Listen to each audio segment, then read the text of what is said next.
I will call to order the March meeting of the Oxford Planning Commission, Spring Break Edition.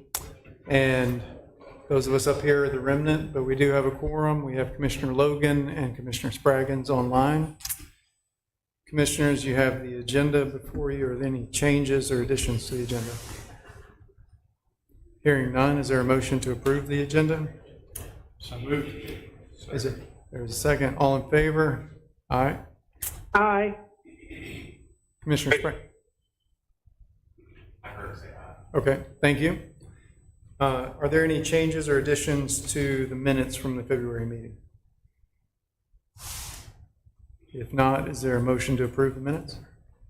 Motion to approve the minutes? There's a motion to approve the minutes. Is there a second? Second. There's a second. All in favor? Second.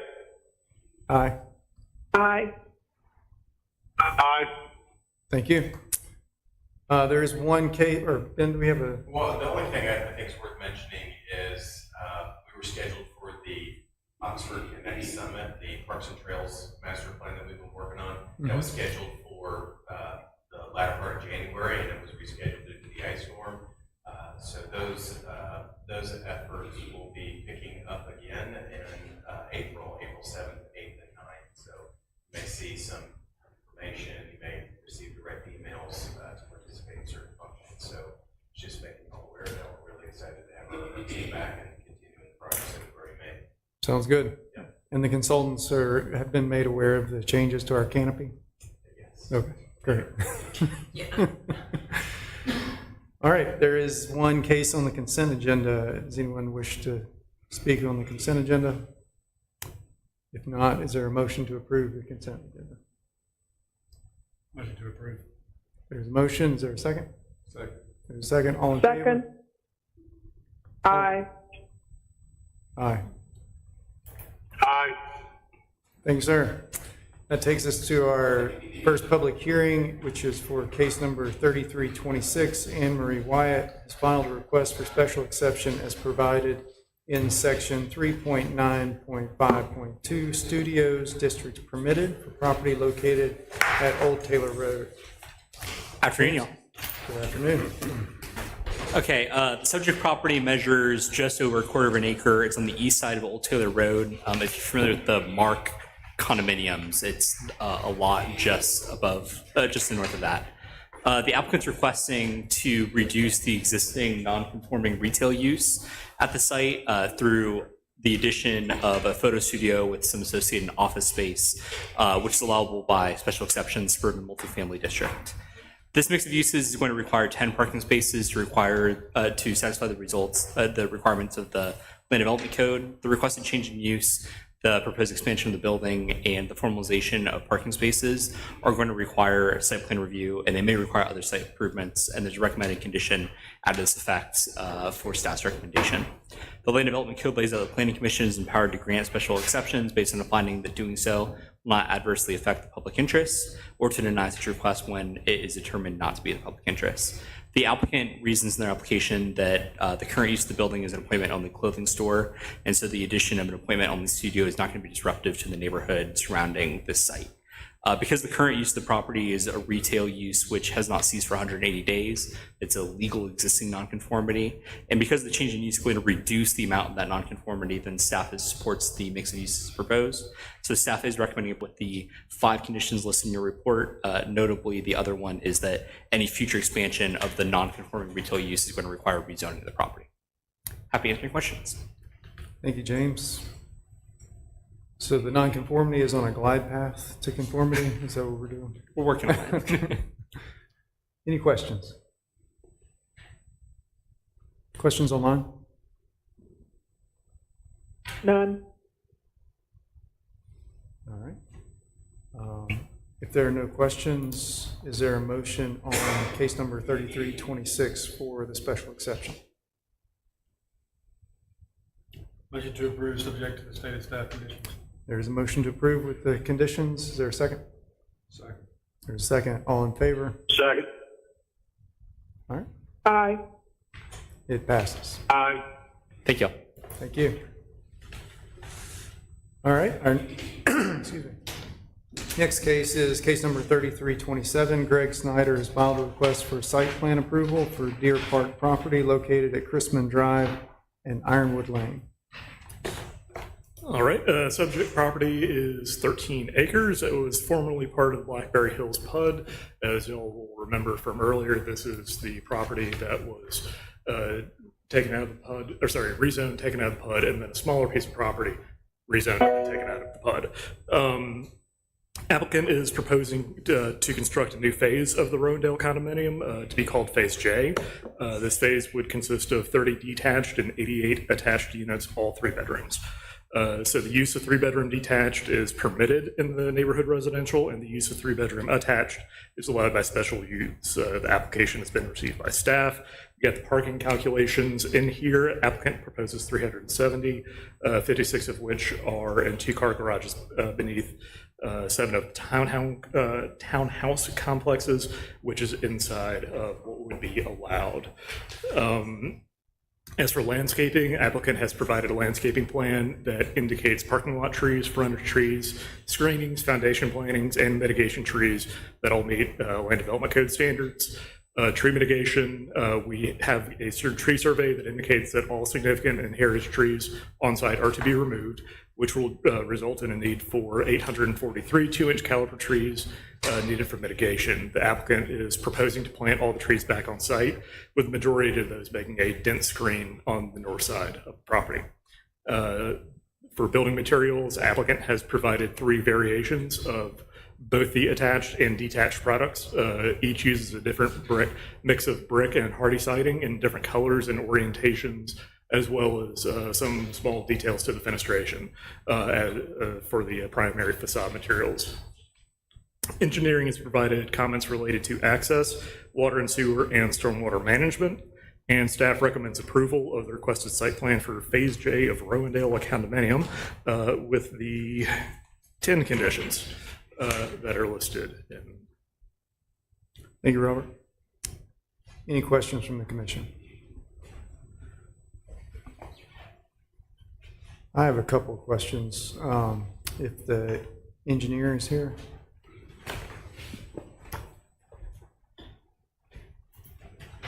Afternoon, Jeff Williams from Williams Engineering. Good afternoon. My first question is about the northern access point. It's for a combination of our engineering, and it just looks like a really sharp turn, like a radius of 10 feet or so. Yep, I put the truck turning radius on there. Okay. It should function. Okay, it works Yes. in engineering? Yes, sir. It's a 28-foot drive, and I believe the fire department's already checked it for their turning template as well. Okay, all right. And my second question is about the stormwater, and on the, I guess, sheet C 3.0, which is the utility plan, I was looking at the southernmost detention structure. The utilities going through it.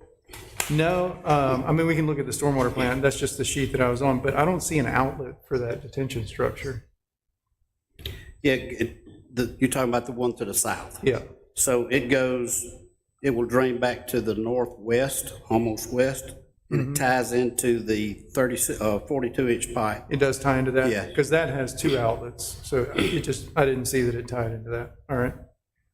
And then I was curious, up at the northeastern portion, it looks like there are 2 stormwater, excuse me, stormwater pipes that cross each other.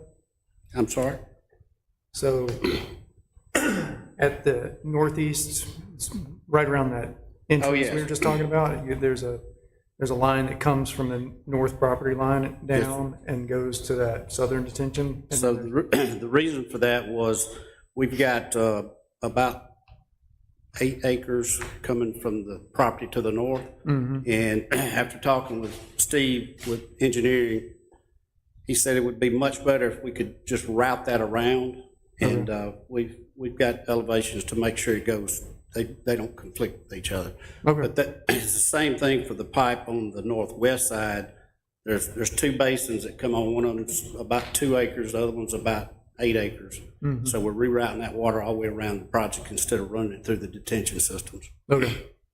It's going to be pretty congested in there. You have no idea. been a bear. Yeah, I bet. Other questions?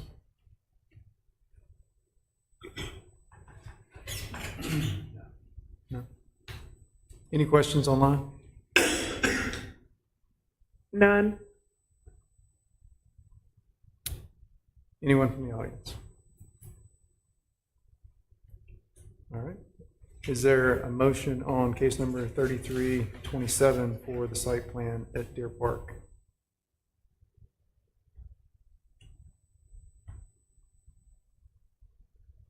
Motion to approve subject to the stated staff conditions. There is a motion to approve with the staff conditions. Is there a second? Second. Take a pick. Okay. All in favor? Aye. Thanks, sir. Thank you very much. That takes us to case number 3328. Russell Construction has filed a request for a variance from section 3.2.18.1 retaining wall height for property located at Pat Patterson Parkway. Thank you. The subject property is 16.5 acres along Pat Patterson Parkway. It's south of the intersection of Pat Patterson and Old Sardis Road. And the applicant's requesting relief from the retaining wall standards for the purpose of building 3 retaining walls, which will reach up to 12 feet on the sides and rear of the property.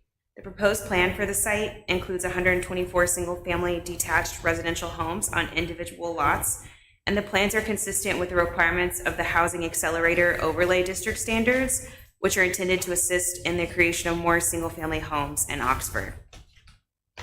The applicant states that relief from the retaining wall standards is necessary due to the topography of the property, and included an attached narrative that described the grade changes on certain portions of the site. They also state that without the ability to construct taller retaining walls in large areas of the site, it would become unusable, and that the additional disturbance would be required to create buildable lots and achieve the density required, or to use the Housing Accelerator overlay. The applicant also makes the point that consolidating the grade changes into 3 walls rather than multiple step systems reduces the total disturbed footprint of the lot.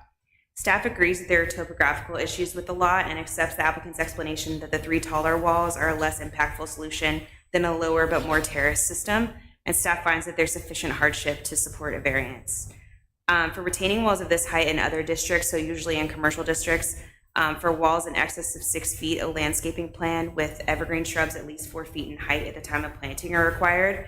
And we're recommending that treatment here if the variance is approved.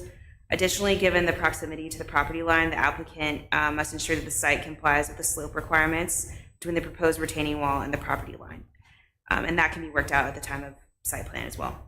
Staff is recommending approval of the requested variance that, 1, the approval is for the plan as submitted, and 2, as a part of site plan approval, the landscaping plan and grading plan will reflect the staff comments in this report. So that would be the landscaping and the slope. Thank you. Questions from the commission? Did you just say the landscaping and the slope are going to be addressed later? Yeah, we're recommending that as a condition of approval, and it'll be addressed as part of the site plan. So the reason we're recommending the landscaping is because that's not required by ordinance for a residential wall. I wanted to ask about the property line and like how close the wall is to the property line. Yeah, they'll have to ensure that it meets the slope as required by the ordinance. So you're not granting a variance for that. Okay. But I mean, since we're looking at it here, is this on the property line? It's not, that's fine. You guys look at that in there. Yeah, it just looks close, and so. Joey Moore, JAM Engineering. There's a gap in there. Really the one that's going to be, not the hardest, but one on the southeastern line. That's the one that's actually holding up the property outside of us. So we're going to do a no fines concrete wall. So we've got it about 5 or 6 feet off. You need to get 2 feet behind there, and you can pour no fines concrete behind it, and you'll have a long grid system behind it. So that's what we do in that situation. Okay. How, on your south, We've got all that water is sloping towards the north in a swell above the wall that will run towards the pond and catch anything that's coming on top of us. So we don't have any water coming over the top of that wall.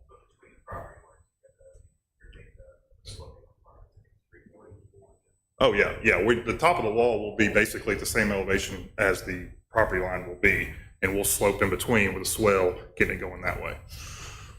your southwest corner, that's the only retaining wall that's gonna be next to a South, structure? southeast, I'm sorry, yeah.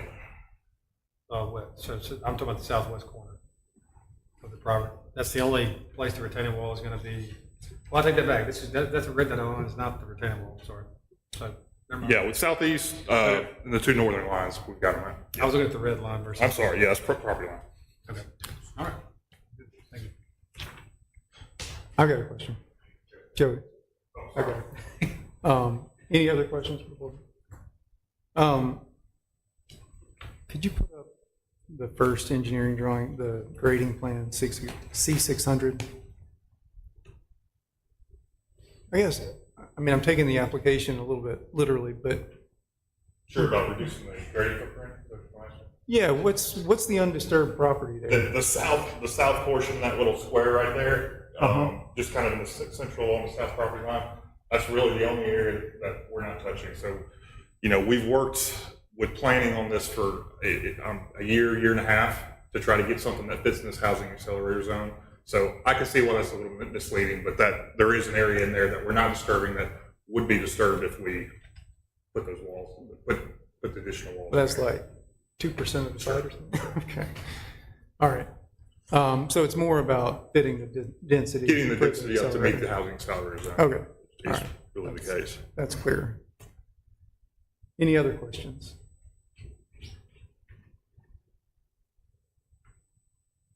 Online? None.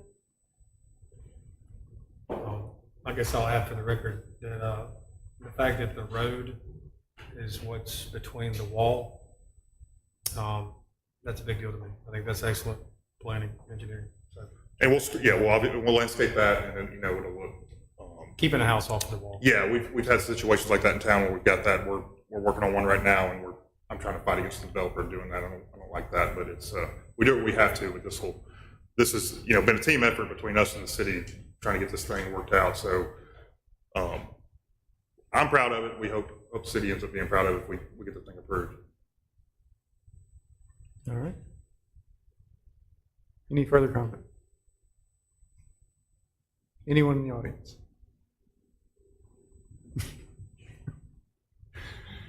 All right, is there a motion on case number 3328 for the variance? Move that we approve, subject to any staff conditions that are stated. We have a motion to approve with the staff conditions. Is there a second? There is a second. All in favor? Aye. Aye. All right, the variance is approved. Is there any other business to bring before the commission? If not, is there a motion to adjourn? Make a motion, we adjourn? Is there a second? All in favor? Aye. Aye. Aye.